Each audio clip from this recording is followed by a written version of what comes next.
Դուշանբեում մեկնարկել է ԱՊՀ կառավարությունների ղեկավարների խորհրդի նիստը, Հայաստանը ներկայացնում է փոխվարչապետ Մհեր Գրիգորյանը, նախատեսվում է մի շարք փաստաթղթերի ստորագրում, վերջին շրջանում Հայաստանը կառավարությունների ղեկավարների այս նիստերին ներկայանում է փոխվարչապետի մակարդակով։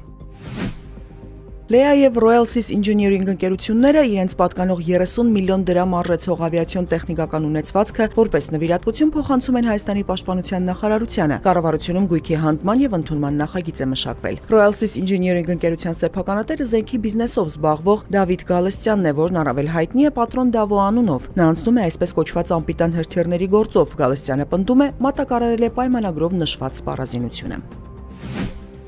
Հայաստանից Ռուսաստան երրորդ երկրներից ներկրված ծաղիկներ չեն վերարտահանվում, Armenpress-ին ասել է Սննդամթերքի անվտանգության տեսչական մարմնի խոսնակ Անուշ Հարությունյանը, անդրադառնալով խնդրի վերաբերյալ Ռոսսելխոզնադզորի հայտարարությունը։ Նա ընդգծել է, խնդիրն իրականում պայմանավորված է Հայաստանից Ռուսաստան ծաղիկների արտահանման ծավալների կտրուկ աճի հանգամանքով։ Ինչ վերաբերում է արտահանված ծաղիկներում ռուսական կողմի մատնանշած վարակին, տեսչական մարմինը ներկայում ուսումնասիրում է խնդիրը, հասկանալու թե հատկապես որ խմբաքանակում ինչ է հայտնաբերվել։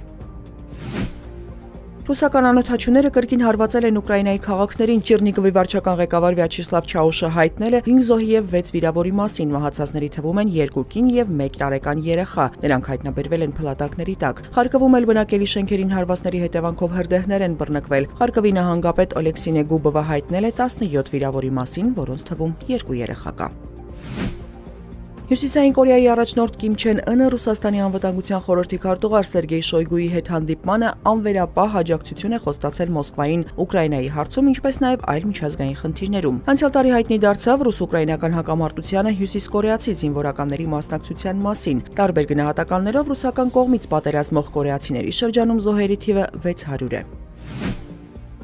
ԱՄՆ նախագահ Դոնալդ Թրամփը հրամանագիր է ստորագրել, որով արգելում է 12 երկրների քաղաքացիների մուտքը Միացյալ Նահանգներ, նշելով, որ այս քայլը անհրաժեշտ է օտարերկրյա ահաբեկիչներից եւ այլ անվտանգության սպառնալիքներից պաշտպանվելու համար։ Որոշումը վերաբերում է Աֆղանստանին, Մյանմային, Չադին, Կոնգոյին, Հասարակածային Գվինեային, Էրիթրեային, Հայիթիին, Իրանին, Լիբիային, Սոմալիին, Սուդանին ու Եմենին։ Մի շարք երկրների քաղաքացիների մուտքն էլ մասնակիորեն կսահմանափակվի։ Պաշտոնավարման առաջին ժամկետում Թրամփը հայտարարել էր նաև մահմեդական 7 երկրների քաղաքացիների մուտքի արգելքի մասին, որը հաջորդ նախագահ Ջո Բայդենը չեղարկել էր, որոշումն անվանելով ազգային խղճի վրա դաջված բիծ։